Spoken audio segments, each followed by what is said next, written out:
Not reachable தான் அத்தை வருது. ஐயோ, இப்போ கார்த்தி எப்படியாவது போக விடாம தடுத்து நிறுத்தணுமே. அவன் தெளிவா முடிவு பண்ணிட்டு போறான் நாச்சியா. நம்ம நேத்துல இருந்து எவ்வளவு சொல்லி அவன் கேட்கல. இப்ப நீ என்ன சொல்லி அவனை தடுத்து நிறுத்துவ? தீபாவை அவன் கூட சேர்த்து வைக்கிறேன்னு சொல்லுவேங்க.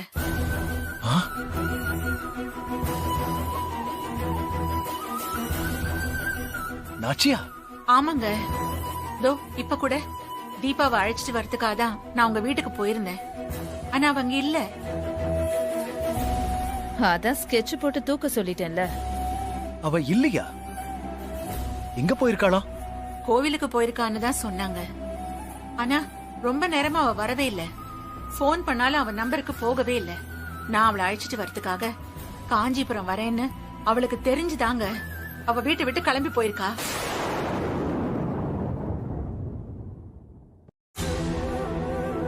நான் போனதும் கூட்டிட்டு வந்துடலாம்னு நினைச்சு போனா அவ வேணும்னே எங்கேயோ போய் உட்கார்ந்துட்டு என்ன டென்ஷன் படுத்திட்டா. சரி, அவங்க வீட்டுல சொல்லி கூட்டிட்டு வந்து விடுங்கன்னு சொல்லிட்டு நான் இங்க வந்துட்டேன். ஏய், நான் காஞ்சிபுரத்துக்கு போற விஷயத்த தீபா கிட்ட உன்னை சொல்ல சொன்னேனா? எனக்கு தெரியாத எப்ப சொல்லணும்னு. அப்போ நாச்சியா காஞ்சிபுரத்துக்கு போனது உனக்கு தெரியுமா? தெரியும் மாமா. அத்தை தான் வீட்டுல யார்கிட்டயும் சொல்ல வேண்டாம்னு சொல்லிட்டு போனாங்க. அதனாலதான் நான் உங்ககிட்ட கூட சொல்லல. ஏன் நாச்சியா? ஏன் என்கிட்ட கூட சொல்ல வேண்டாம்னு சொன்ன? உங்ககிட்ட சொன்னா நீங்க நேர கார்த்திக் கிட்ட போய் அம்மா இப்படி ஒரு முடிவு எடுத்திருக்கான்னு சொல்லிருப்பீங்க. ஆனா அவன் நம்பிருப்பானா? அதான் அழைச்சிட்டு வந்து அவன் முன்னாடியே நிறுத்திட்டு சொல்லலாம்னு நினைச்சேன். ஆனா அவ மீனாட்சி மூலமா விஷயத்தை தெரிஞ்சுக்கிட்டு என்கிட்டயே அவளோட திமிர காட்டுறா. இந்த சந்தர்ப்பத்தை அவ யூஸ் பண்றா. எல்லாம் என் நேரம். அவளதானே கார்த்தி நல்லவன் நினைக்கிறான். சூப்பர். அத்தையோட கற்பனையும் நமக்கு சாதகமா தான் இருக்கு. ஏன் நீ கார்த்திக் கிளம்புறப்பாவது நீங்க விஷயத்த என்கிட்ட சொல்லலாம்ல? ஐஸ்வர்யா தான் சொல்ல வேண்டாம்னு சொல்லி தடுத்துட்டா.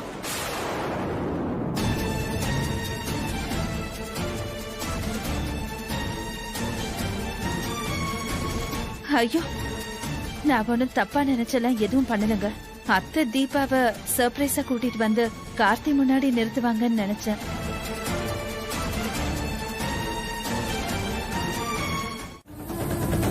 சூர்யா, வந்து ரொம்ப நேரம் ஆச்சா? ஆமா கார்த்தி, உன் நம்பருக்கு ரொம்ப நேரமா ட்ரை பண்ண, ரீச் பண்ண முடியல. நீ வருவியோ மாட்டியோன்னு கன்ஃபியூஸ் ஆகி இங்கே வெயிட் பண்ணிட்டு இருந்தேன். ஓ, தெரியல, நெட்வொர்க் எதனா பிரச்சனையா இருக்கும். சரி, ஓகே. வழக்கம் போல 2 வீக்ஸ் ட்ரிப் தானே? ஏன் ஒரு மாதிரி டல்லா இருக்க? ஏர்போர்ட்டுக்கு வர சொல்லி போன்ல பேசும்போதே நோட் பண்ண. ஒரு மாதிரி டல்லா தான் நீ பேசின. என்னாச்சு? இல்ல, அதெல்லாம் ஒண்ணும் இல்ல. நான் போயிட்டு வந்துட்டு உனக்கு கால் பண்றேன். நீ கிளம்பு. Are you okay? Yeah, I'm okay. Business விஷயமா போறேன். சோ அதான் கொஞ்சம் ஒர்க் டென்ஷன், அவ்வளவுதான். இல்லையே, எது வந்தாலும் நீ கூலா ஹேண்டில் பண்ணுவியே. Anything serious? அப்படிலாம் ஒண்ணும் இல்ல. அப்படி எதுனா இருந்தா நான் உங்ககிட்ட சொல்லுவேன்ல. ஓகே, செக் இன் பண்ணணும். டைம் ஆச்சு. நான் உள்ள போறேன். நான் போயிட்டு உனக்கு கால் பண்றேன். Take care. பை.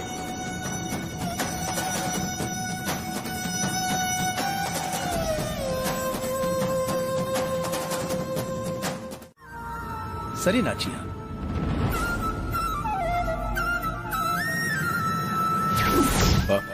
அம்மா வரப்போ வரட்டும். எனக்கு இப்ப டைம் ஆச்சு. நான் ஏர்போர்ட் போயிட்டு அம்மா கிட்ட கால் பண்ணி பேசிக்கிறேன்.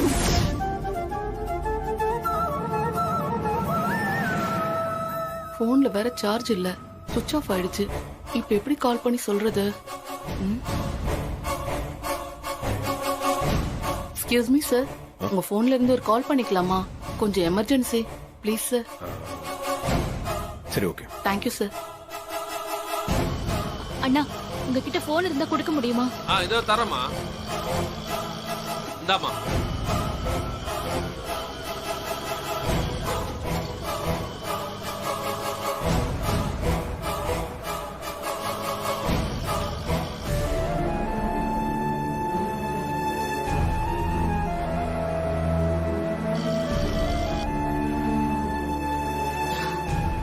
யார்கிட்டயோ பேசிட்டு இருக்கான்னு நினைக்கிறேன்.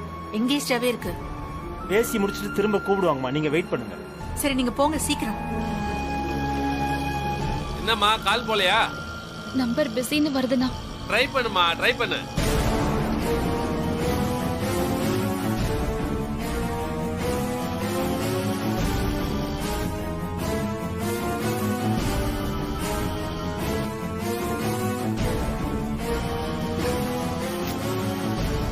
ஐயோ, எங்கேஜ்டாவே இருக்குண்ணா. சரிம்மா, இன்னும் கொஞ்ச நேரத்துல போயிடலாமா. நீ டென்ஷன் ஆகாத வாமா. நீ படுற கஷ்டத்தை பார்த்தா எனக்கே டென்ஷன் ஆகுதுமா.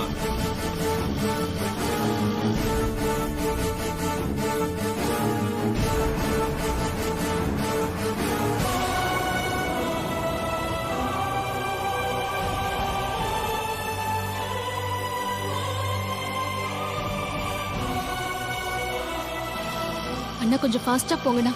போயிடலாம் போயிடலாமா.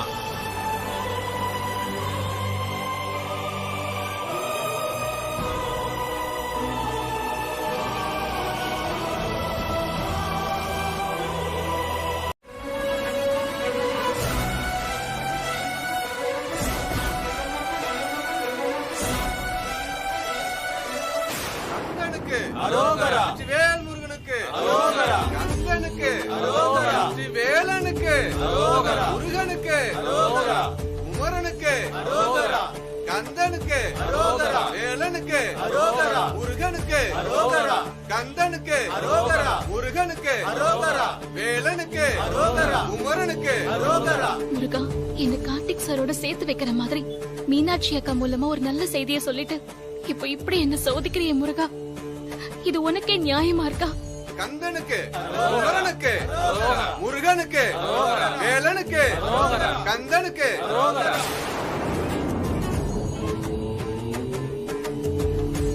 கந்தனுக்கு, முருகனுக்கு, முருகனுக்கு, வேலனுக்கு, வேல் முருகனுக்கு. கார்த்திக் சார் பிளைட் ஏறதுக்கு முன்னாடி அவரோட முடிவை அவர் மாத்திக்கிற மாதிரி நீ பண்ணணும் முருகா. நீ என்ன பண்ணுவியோ தெரியாது. நீதான் என்னை எப்படியாவது கார்த்திக் சார் முன்னாடி கொண்டு போய் நிறுத்தணும். நான் உன்னதான் நம்பியிருக்கேன்.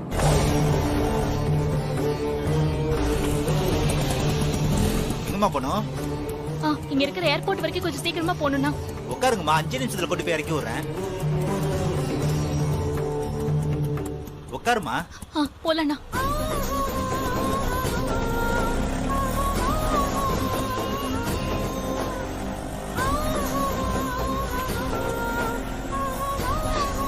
முருகா, எப்படியாவது என்ன கார்த்திக் சாரோட சேர்த்து வச்சிரு.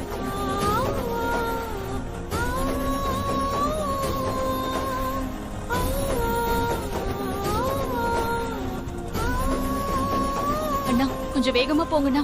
ஒரு 5 நிமிஷத்துல போயிடலாமா?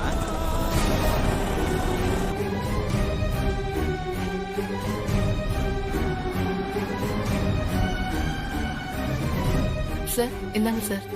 Thank you sir. It's okay. Hello Karthi sir, எப்படி இருக்கீங்க? நல்லா இருக்கேன். நீங்க எப்படி இருக்கீங்க? What a surprise. Long time ஆயிடுச்சு உங்களை பார்த்து. ஆமா, லாஸ்ட் டைம் கூட ஏர்போர்ட்ல தான் மீட் பண்ணோம்ல. Yes, you are correct. இந்த டைம் சிக்காகோ தானா? ஆமா சார். நான் திஸ் டைம் டொரண்டோ போறேன். ஓகே.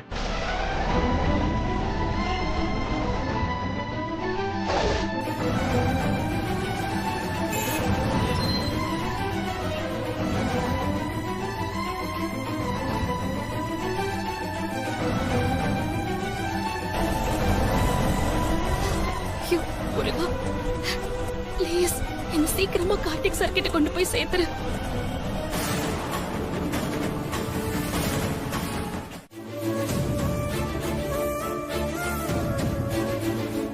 ஆனா கோவிலுக்கு போனவ ரொம்ப நேரமா காணோன்னதும் நான் தீபா வேணும்னு பண்றான்னு நினைச்சு கோவமா திரும்பி வந்துட்டேன். இப்ப தீபா உங்ககிட்ட சொன்னதெல்லாம் கேட்டு எனக்கும் என்ன நடந்திருக்குன்னு புரியுது. ஏங்க, யாரு கடத்தினாங்கன்னு எதுனா தெரியுமா?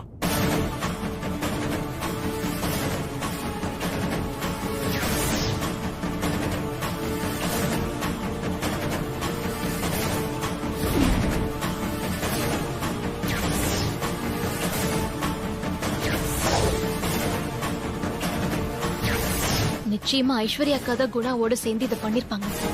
தேவையில்லாம அவங்கள பத்தி சொல்லி குடும்பத்துல பிரச்சனை பண்ண வேணாம். சொல்லுங்க. இல்ல சார், எனக்கு யாரையுமே தெரியல. கார்த்தி, மத்ததெல்லாம் நம்ம வீட்டுக்கு போய் பேசிக்கலாம்ப்பா. நீ தீபாவை கூட்டிட்டு வா, வீட்டுக்கு போலாம்.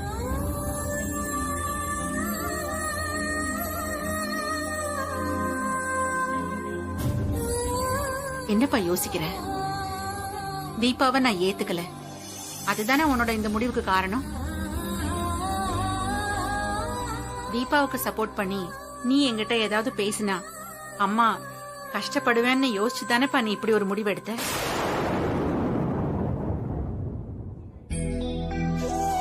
நீ இப்படி ஒரு முடிவை எடுத்துட்டு போறத மட்டும் அம்மாவால எப்படிப்பா ஏத்துக்க முடியும்?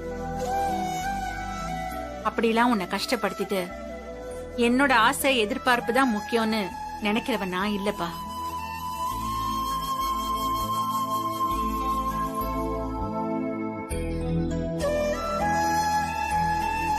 நீ உன் பொண்டாட்டிய கூட்டிட்டு வா.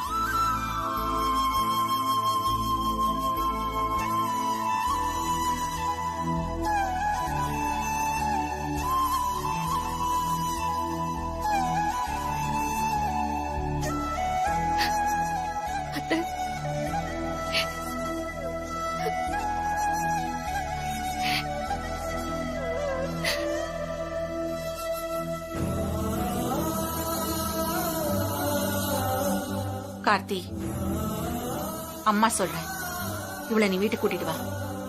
நீங்க உங்க வாழ்க்கைய சந்தோஷமா ஆரம்பிங்க. அம்மா தான்ப்பா சொல்றேன், கூட்டிட்டு வா.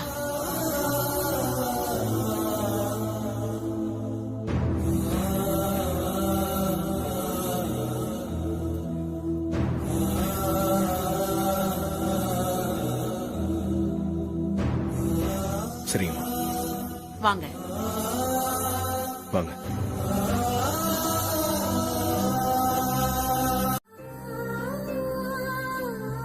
அவங்களோட இன்டென்ஷன் தப்பு இல்லையே.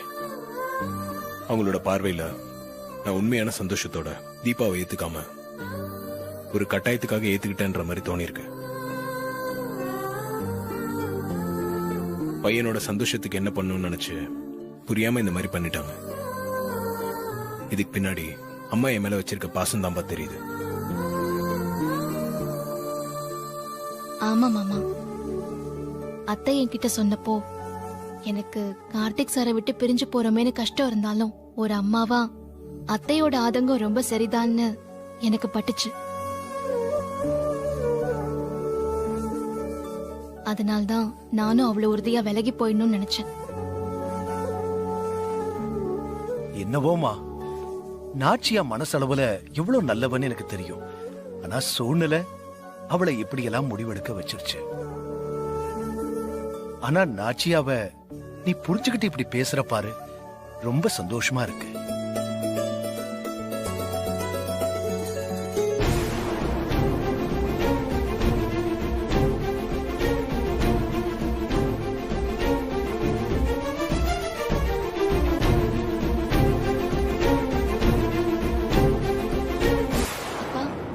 தீபா, ஏமா நீ காணோம்னு பதறி போய் ஊரெல்லாம் தேடிக்கிட்டு இருக்கோம். உன்னை யாரோ கடத்திட்டு வந்துட்டாங்களாமே. ஏய், யாரடி இந்த வேலையை பார்த்தது? அந்த வட்டி கடை குணாவா? ஐயோ, இந்த பொம்பளை கரெக்டா கெஸ் பண்றாளே. சொல்லுமா, அவன் தான் நம்ம வீட்டு ஆளுகளை எல்லாம் திருவிழாவில் வம்பிழுத்துக்கிட்டு இருந்தானாமே. நமக்கு பகைன்னு வேற யாருமே இல்லையேம்மா. அவன் தான் இந்த வேலையை பண்ணதா? சொல்லுமா. நீங்க டென்ஷன் ஆகாதீங்க. அம்மா தீபாவை கூட்டிட்டு வரதுக்கு வராங்கன்னு தெரிஞ்சு தீபா அவங்க கூட வந்துடக்கூடாதுன்ற மோட்டிவ்ல யாரோ பண்ண வேலைன்னு நல்லா தெரியுது.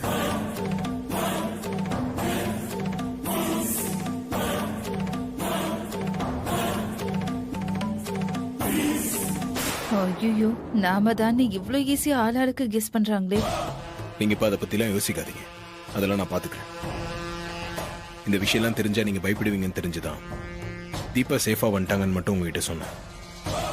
ஆனா இந்த விஷயம்லாம் உங்களுக்கு எப்படி தெரிஞ்சது? சாரி கார்த்தி, நீங்க ஃபோன் பண்ணிருப்பீங்கன்னு தெரியாம நான் தான் மைத்திலி கிட்ட எல்லாத்தையும் சொன்னேன்.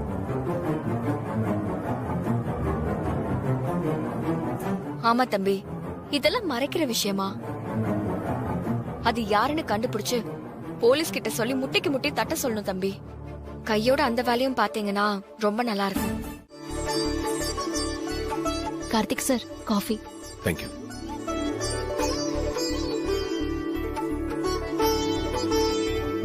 எடுத்துக்கோங்கப்பா. அம்மா முதல்ல அத்தைக்கு கூட. இல்ல, உங்க வீட்ல இருந்து வந்திருக்கிறவங்களுக்கு கூட. நீங்க எடுத்துக்கங்க சம்பந்தி. அண்ணி எடுத்துக்கோ. எனக்கு வேண்டாம், அவங்களுக்கு கூட. இந்தாங்க அத்தை.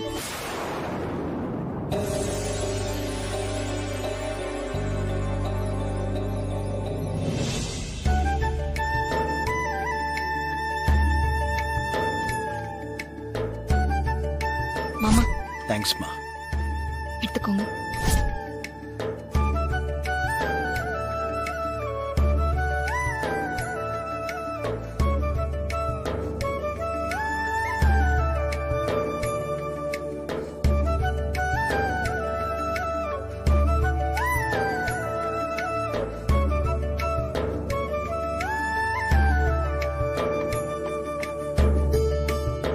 அப்ப நாங்க புறப்படுறோம் சம்பந்தி.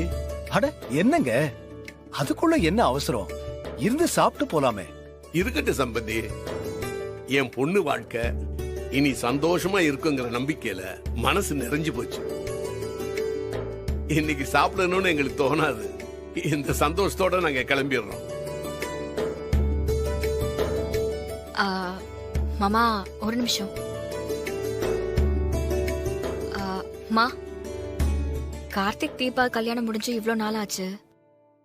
இத்தனை நாளா ஏதோ ஒரு குழப்பத்தினால சாந்தி முகூர்த்தம் தள்ளி போய்கிட்டே இருந்தது.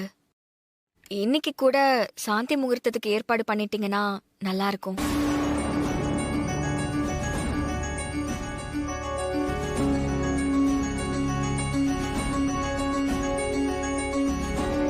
என்னங்க இது? சாந்தி முகூர்த்தத்துக்குலாம் நல்ல நேரம் பார்த்து நேரம் குறிச்சு வாங்க வேண்டாமா?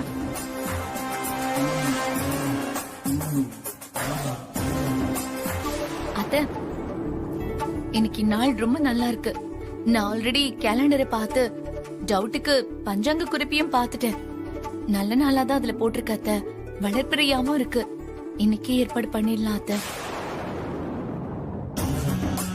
ஓஹோ, இதத்தான் வேலை நிறைய இருக்குன்னு சொல்லிட்டு வந்தியா? நீயும் மைத்திலியும் பக்காவா பிளான் போட்டு தான் பண்ணிட்டு இருக்கீங்களா? இருக்கட்டும் இருக்கட்டும், பாத்துக்கிறேன். அப்புறம் என்னமா நாச்சியா, நல்ல விஷயத்தை எதுக்கு தள்ளி போடணும்? ஆமா, அவங்க வாழ்க்கைய அவங்க சந்தோஷமா ஆரம்பிக்கட்டும்.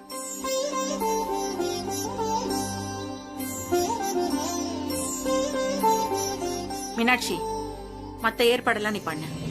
சரிங்க அத்தை. ஏன் ஒரு மாதிரி இருக்கீங்க? ஐயோ மாமா, என்னாச்சு? வேற எப்படி உங்களுக்கு நன்றி சொல்றதுன்னே தெரியல தம்பி. என்ன மாமா நீங்க எனக்கு எதுக்கு நன்றிலாம்? இப்படி எல்லாம் பேசாதீங்க. எனக்கு ஒரு மாதிரி சங்கடமா இருக்கு. என் பொண்ணை நீங்க ஏத்துக்கிட்டே ஆகணுங்கிற கட்டாயம் இல்ல தம்பி. நீங்க நினைச்சிருந்தா இந்த கல்யாணத்தை செல்லாத கல்யாணம்னு சொல்லி இருக்கலாம். ஆனா அப்படி ஒரு இடத்துல கூட நீங்க யோசிக்கல. உங்க கையால கட்டின தாலிக்கு உண்மையா இருக்கணும்னு யோசிச்சு மனசாட்சிக்கு கட்டுப்பட்டு இப்படி ஒரு முடிவெடுத்து கடைசி வரைக்கும் உறுதியா நின்னீங்க பாருங்க. உங்க மனசு எல்லாருக்கும் வராது தம்பி. எனக்கும் தீபாக்கும் நடந்த கல்யாணத்துல தீபா எப்படி மனமேடைக்கு வந்தாங்கன்னு புரியாம நான் ஷாக் ஆகி நின்னதெல்லாம் உண்மைதான். ஆனா அதே சமயத்துல நான் ரொம்ப பொறுமையா தான் இருந்தேன். தீபா இடத்துல வேற ஒரு பொண்ணு இருந்திருந்தா நான் அப்படி பொறுமையா இருந்திருப்பேனான்னு எனக்கு தெரியல. தீபா மேல எனக்கு ஏற்கனவே நல்ல அபிப்பிராயம் இருந்துச்சு. அவங்க மேல எந்த தப்பு இருக்காதுன்னு நான் நம்பினேன். என்னை காப்பாத்தினவங்களை நான் காப்பாத்தணும்னு நினைச்சுதான் அவங்கள வீட்டுக்கு கூட்டிட்டு வரதுக்கு நான் முடிவு பண்ணேன். ஆக்சுவலா அந்த டைம்ல எனக்கு நிறைய குழப்பம் இருந்துச்சு. நான் எப்படி யோசிச்சேன்னு நல்லா தெளிவா சொல்ல முடியல. ஏன்னா அவ்வளவு கன்ஃபியூஷன் என் மைண்ட்ல ஓடிட்டு இருந்துச்சு. நட்சத்திர தப்பான பொண்ணுன்னு தீபா என்கிட்ட சொல்லிட்டே இருந்தாங்க. அதை ப்ரூவ் பண்றதுக்கு முயற்சி பண்ணிட்டு தான் இருந்தாங்க. ஆனா நட்சத்திரா புத்திசாலித்தனமா தப்பிச்சுக்கிட்டே தான் இருந்தாங்க. என்னால அப்போ கன்ஃபார்மும் பண்ணிக்க முடியல. அதே சமயம் அது எனக்கு உறுத்தலாகவும் இருந்துச்சு. இருந்தாலும் அம்மா ரொம்ப நம்பிக்கையோட இருந்தாங்க. அதனாலதான் நான் கல்யாணத்துக்கே ரெடியானேன். அப்படி ஒரு சிச்சுவேஷன்ல நான் தாலி கட்டினது தீபாக்கு தான் தெரிஞ்சப்ப ஒருவேளை நட்சத்திரா கிட்ட இருந்து என்னை காப்பாற்றணும்னு நினைச்சுதான் தீபா இப்படி ஒரு முடிவு எடுத்திருப்பாங்களோன்னு எனக்கு தோணுச்சு. ஆனா அம்மா தீபா பிளான் போட்டுதான் இதெல்லாம் பண்ணாங்கன்னு உறுதியா நம்புறாங்க. அதனால தீபாக்கு வீட்டுல நிறைய நெருக்கடியும் வந்துச்சு. தீபா அதெல்லாம் அவங்க பொறுமையான குணத்தால சகிச்சுட்டு வந்துட்டாங்க. அதையெல்லாம் பார்த்து தீபா மேல எனக்கு நம்பிக்கை அதிகமாயிட்டு தான் இருந்துச்சு. எப்போ அவங்க மேல எந்த தப்பும் இல்லைன்னு ஆதாரபூர்வமா நிரூபிக்க முடிஞ்சதோ அப்பவே தீபா மேல எனக்கு இருந்த நம்பிக்கை, நல்ல அபிப்பிராயம் எல்லாமே வேற ஒண்ணா மாற ஆரம்பிச்சது. சோ எனக்கும் தீபாக்கும் நடுவுல இவ்வளவு விஷயங்கள் இயல்பாவே நடந்துச்சு. அதனால நான் கழுத்துல தாலி கட்டினதுக்காக மட்டும்தான் நான் தீபாவை ஏத்துக்கிட்டேன்னு சொல்ல மாட்டேன்.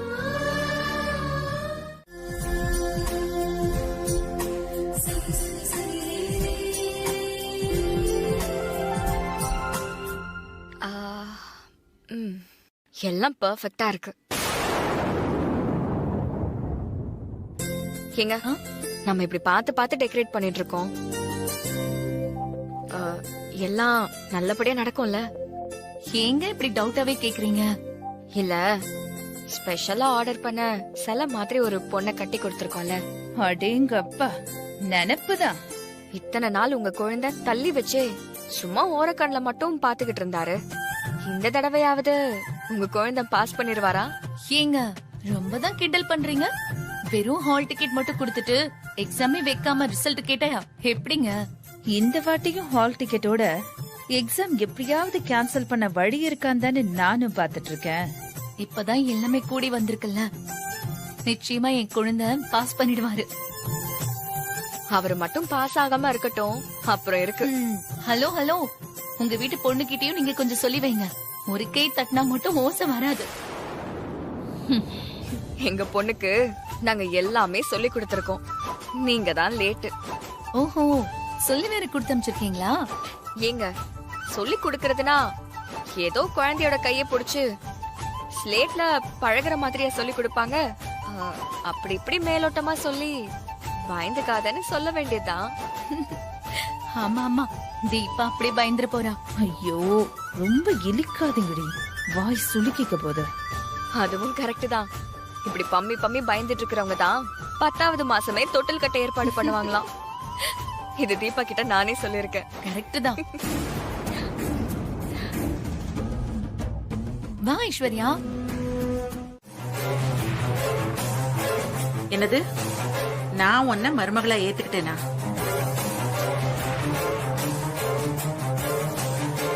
எப்போ? நான் அப்படி ஏதாவது உங்ககிட்ட சொன்னேனா?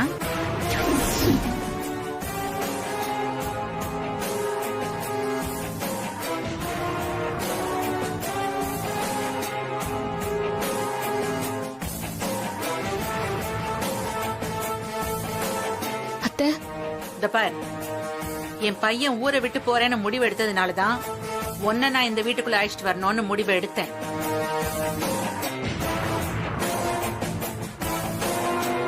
எனக்கு என் பையனை பிரிஞ்சிருக்க முடியாது. அவனை இங்கே இருக்க வைக்கணும்னா அவன் என்கிட்ட சொல்லாம சொன்ன விஷயம் உன்னை நான் வீட்டுக்கு கூட்டிட்டு வரணும்ன்றதுதான். ஒரு அம்மாவா என் பையனோட விருப்பத்தை நான் இப்ப நிறைவேற்றி வச்சிருக்கேன், அவ்வளவுதான். மத்தபடி நீ பண்ண விஷயத்தெல்லாம் என்னால மறக்கவோ மன்னிக்கவோ முடியாது. உன்னை என்னால மருமகளா ஏத்துக்கவும் முடியாது.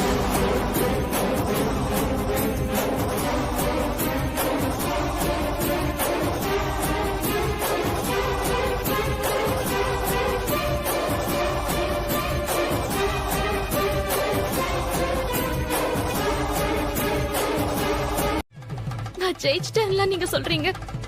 அப்படி எனக்கு எந்த எண்ணமும் இல்ல அத்தை. இத பார், நீ என்ன விளக்கம் கொடுத்தாலும் என்னால உன்னை ஏத்துக்க முடியாது. இது என்னோட மனசு சம்பந்தப்பட்ட விஷயம். இல்லம்மா, நான் மனசு மாறிட்டேன்னு என்னால பொய்யெல்லாம் நடிக்க முடியாது. நீ அப்படி என்கிட்ட பொய்யான வார்த்தை எதிர்பார்த்து நிக்கிறதா இருந்தா சொல்லிடு. நானும் பாசாங்க ஏதாவது பேசி அனுப்புறேன். ஆனா எனக்கு அப்படிலாம் பேசினா என் உடம்பெல்லாம் கூசும். என்னோட குணம் இதுதான். நான் யாருக்கும் வலிய போய் கெடுதல் பண்ணல. ஆனா ஆண்டவன் ஏன் என்ன இப்படி சோதிச்சு பாக்குறான்னு தெரியல.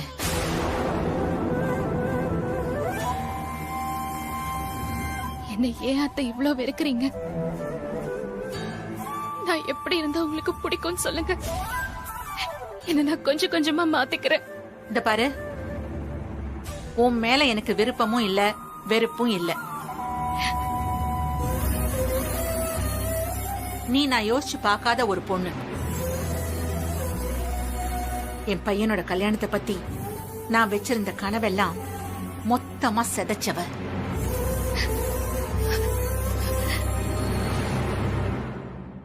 இதை இந்த ஜென்மத்துல என்னால ஜீரணிக்கவே முடியாது. ஏதோ சொன்னியே கொஞ்சம் கொஞ்சமா உன்னை மாத்திக்கிறேன்னு. அப்படியெல்லாம் மாறி என் பையனுக்கு நான் எதிர்பார்த்த போனா உன்னால உன் தகுதியை வளர்த்துக்க முடியும்னு உனக்கு தோணுதா? நான் முயற்சி பண்றேன். முயற்சி தான் யார் வேணாலும் பண்ணலாமே, ஆனா முடியணும் இல்ல? சரிங்க அத்தை, நீங்க என்னெல்லாம் தகுதியை எதிர்பார்க்கறீங்கன்னு நான் தெரிஞ்சுக்கலாமா? ஏன் உனக்கு தெரியாதா? நான் தான் எத்தனையோ தடவை சொல்லிருக்கேனே, திரும்பவும் சொல்லணுமா? சரி சொல்றேன். நீ அழகுலயும் சரி அறிவிலையும் சரி என் பையனுக்கு ஏத்த பொண்ணு இல்ல.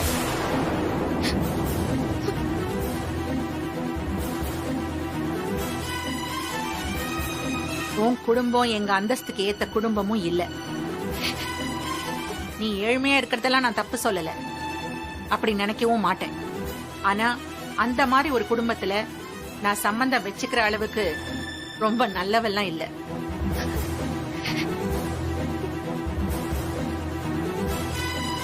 என் பையன் மாப்பிள்ளையா போற இடத்துலயும் அவன் ராஜா மாதிரி வாழணும்னு ஆசைப்பட்டவன் நான். அதான் அமையாம போச்சே. அத உன்னால மாத்திர முடியுமா?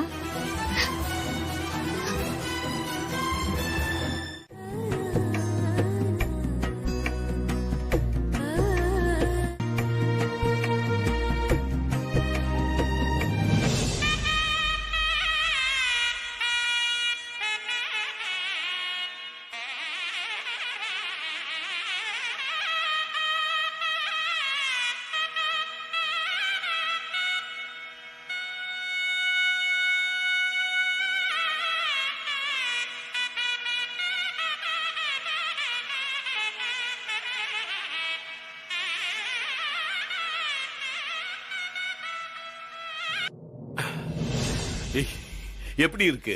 ரொம்ப பிரமாதமா வாசிக்கிறீங்க. இது யாரோட நடைன்னு தெரியுதா? இல்லங்க, தெரியலங்க. நாதசுர சக்கரவர்த்தி திருவாடுதுறை ராஜரத்ன பிள்ளையோடைய நட.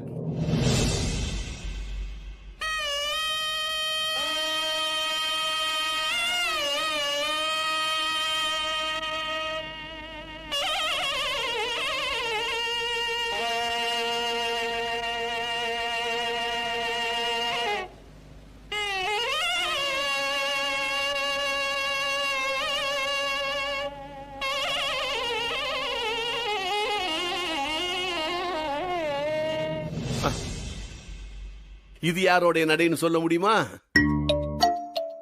ஐயோ, தெரியாதனமா சொல்லிட்டேன் போல இருக்கே. என்ன யோசிக்கிற? ஒண்ணும் இல்லைங்க. இது காரைக்குறிச்சி அருணாசலத்தினுடைய நட.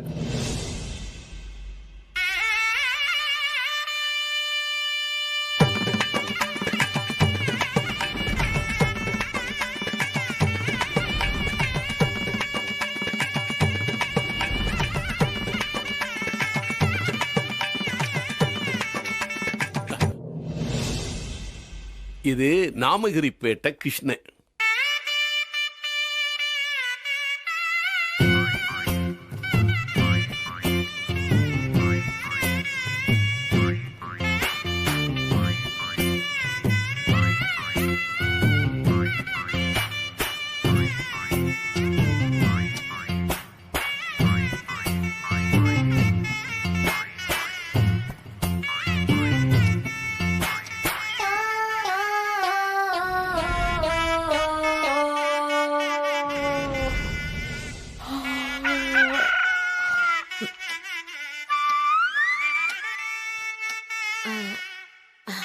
என்னங்க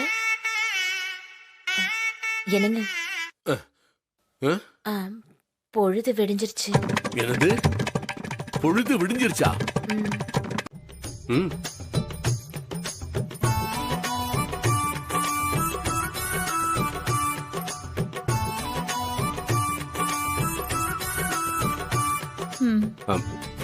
இத அப்படி வை, அப்புறமா குடிக்கலாம்.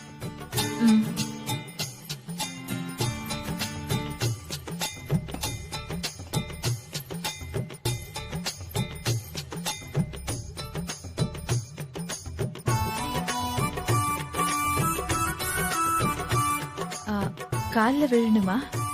சேச்சே, எந்த காலத்துல இருக்க நீ? இல்ல, விழ சொன்னாலும் நான் விட மாட்டேன். குட். எனக்கு இப்படி இருக்க பொண்ணுங்கள தான் பிடிக்கும். தேங்க்ஸ். சரி, உட்காரு.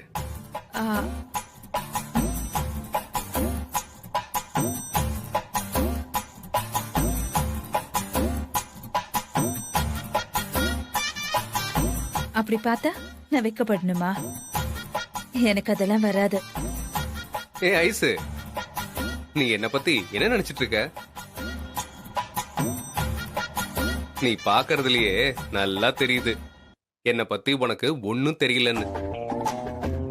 சரி, நீ என்ன பத்தி என்ன நினைக்கிற? Good looking. அப்புறம் அப்புறம் என்னம்மா, குட் லுக்கிங் மட்டும்தான் தெரியுதா? அப்போ இத வச்சுதான் நீ என்ன லைஃப் பார்ட்னரா சூஸ் பண்ணிருக்கியா? இல்ல, ஃபேமிலி பேக்ரவுண்டும் இருக்குல்ல. அப்போ good looking, well settled family இருந்தா போதுமா?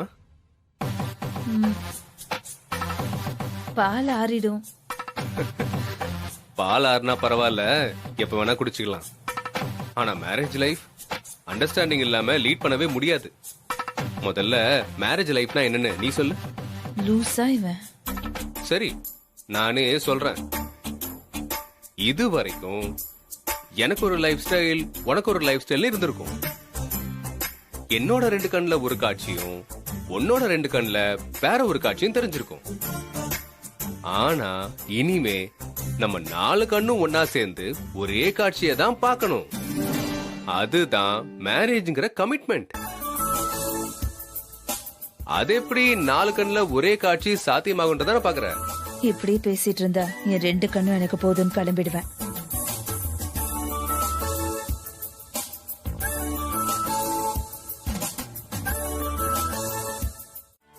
தீபா இன்னொரு ரூம்குள்ள போயிருப்பாள்ல?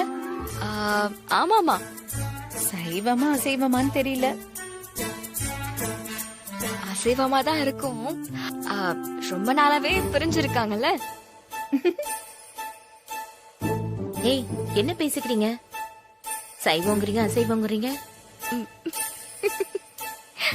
உங்களுக்கு புரியக்கூடாதுன்னு தான் கோட் வேர்ட்ல பேசிட்டு இருக்கோம்.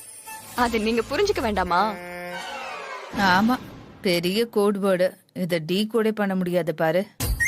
ஏதோ சங்கேதமா பேசுறீங்கன்னு புரிஞ்சுது. இருந்தாலும் கேட்போமேன்னு கேட்டேன்.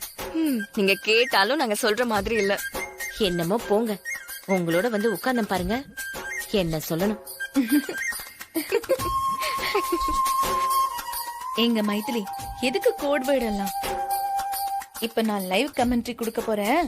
எல்லாரும் இமேஜின் பண்ணிக்கோங்க.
என்ன ஆசீர்வாதம் பண்ணுங்க சார்.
வாங்க தீபா.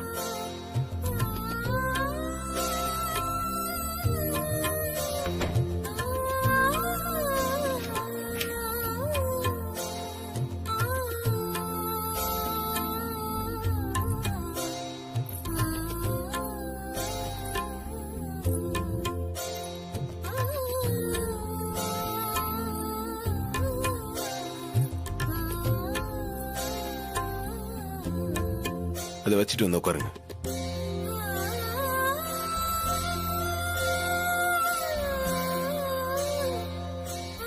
என்னங்க எதுனா ஃபார்மாலிட்டி சொல்லி அமிச்சாங்களா? அதெல்லாம் விடுங்க, இங்க வந்து உட்காருங்க.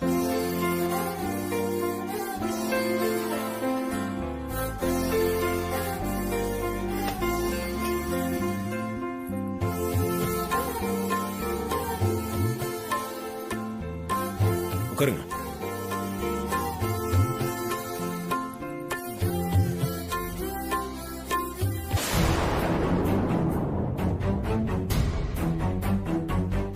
அத்தை என்னை ஏத்துக்கிற வரைக்கும் இந்த ஃபர்ஸ்ட் நைட் நமக்கு வேண்டாம் கார்த்திக் சார். அவங்க ஏற்கனவே என்னை பத்தி ரொம்ப தப்பா யோசிக்கிறாங்க. இப்படி ஒரு சூழ்நிலையில இது நடந்துச்சுன்னா அவங்க என்ன சாதாரணமா பார்த்தா கூட எனக்கு கூசும் சார். நான் உங்க மனசை பார்த்து மயங்கினவ சார். ஆனா நான் ஏதோ உங்களை மயக்கிட்ட மாதிரி நினைச்சு அத்தை என்ன தப்பா பேசிட்டாங்க. அவங்களுக்கு அப்படி ஒரு எண்ணம் இருக்கிற வரைக்கும் என்னால உங்க கூட என்ன மன்னிச்சிருங்க சார்.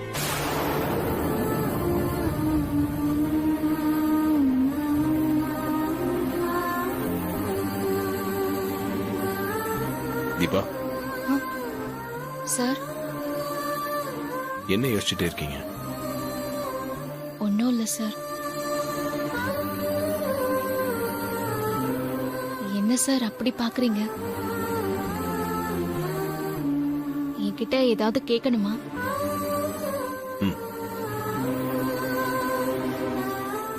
கேளுங்க சார். எதையோ சொல்ல நினைச்சு தயங்கிட்டு இருக்கிற மாதிரி ஃபீல் ஆகுது. ஆமாங்க, அதான் எனக்கு எப்படி ஆரம்பிக்கிறதுன்னு தெரியல. நான் தானே சார். என்கிட்ட எதுக்கு இவ்ளோ தயங்குறீங்க? எதுவா இருந்தாலும் பரவாயில்ல சார், நீங்க கேளுங்க. இல்ல, நம்ம கல்யாணம் ஒரு மாதிரி குழப்பத்துக்கு நடுவில் நடந்து முடிஞ்சு அடுத்து நிறைய பிரச்சனையோட போயிட்டு இருந்தாலும் உங்களுக்கு எனக்கும் நடுவில் உங்க கெஸ் எல்லாமே சரிதான் சார். என் மேலயும் உங்களுக்கு டவுட் வர போய் தானே என் கொலுசை தேடி வந்தீங்க. அதை என்கிட்ட மறைக்கிறீங்களே சார், ஏன்னு புரியலையே. ஒருவேளை நான் தானே தெரிஞ்சு என் ஆழம் பாக்குறீங்களோன்னு பயமா இருக்கு. அது யாருன்னு எனக்கு தெரிஞ்சே ஆகணுங்க. சீக்கிரமே அது யாருன்னு கண்டுபிடிக்காம விட மாட்டேன். அந்த குரல்லாம் இருட்டுக்குள்ள இருக்க வேண்டிய குரலாங்க. நீங்க வேணா பாருங்க, அது யாருன்னு கண்டுபிடிச்சு இந்த உலகத்துக்கு முன்னாடி கொண்டு வந்து அந்த பொண்ணுக்கு நியாயமா கிடைக்க வேண்டிய அங்கீகாரத்தை கண்டிப்பா வாங்கி கொடுப்பேன். என்ன தீபா, யாரோ ஒரு பொண்ணுக்காக நான் இப்படி பேசுறேன்னு யோசிக்கிறீங்களா? ஐயோ, அப்படிலாம் எதுவும் இல்ல சார். இல்லைங்க, நீங்க வேற மாதிரி எதுவும் யோசிச்சிடாதீங்க. ஏன்னா அன்னைக்கு ரெஸ்டாரண்ட்ல ஒரு பொண்ணோட மூக்க வேற உடைச்சிங்க. அப்புறம் திருவிழால 2 பொண்ணுங்க என்கிட்ட வந்து பேசினாங்க, அவங்களையும் கார்னர் பண்ணீங்க. அதெல்லாம் எனக்கு தெரியுங்க. நீங்க உள்ள ஒண்ணு வச்சுக்கிட்டு உதட்டுல வேற ஒண்ணு வெளிப்படுத்துறீங்கன்னு தெரிஞ்சுதான் உங்க வீட்டுல தங்கறதுக்கு நான் சம்மதிச்சேன். சரிங்க, நீங்க தூங்குங்க.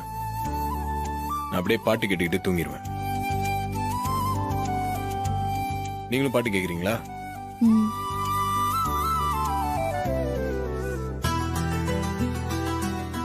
என்னோட குரலுக்கு அங்கீகாரம் வாங்கி தரேன்னு சொல்றீங்க. ஆனா அது என்னோட குரல் தான் தெரிஞ்சா உங்க பொண்டாட்டின்னு எனக்கு கிடைச்சிருக்கிற இந்த அங்கீகாரம் நிலைக்குமா சார்?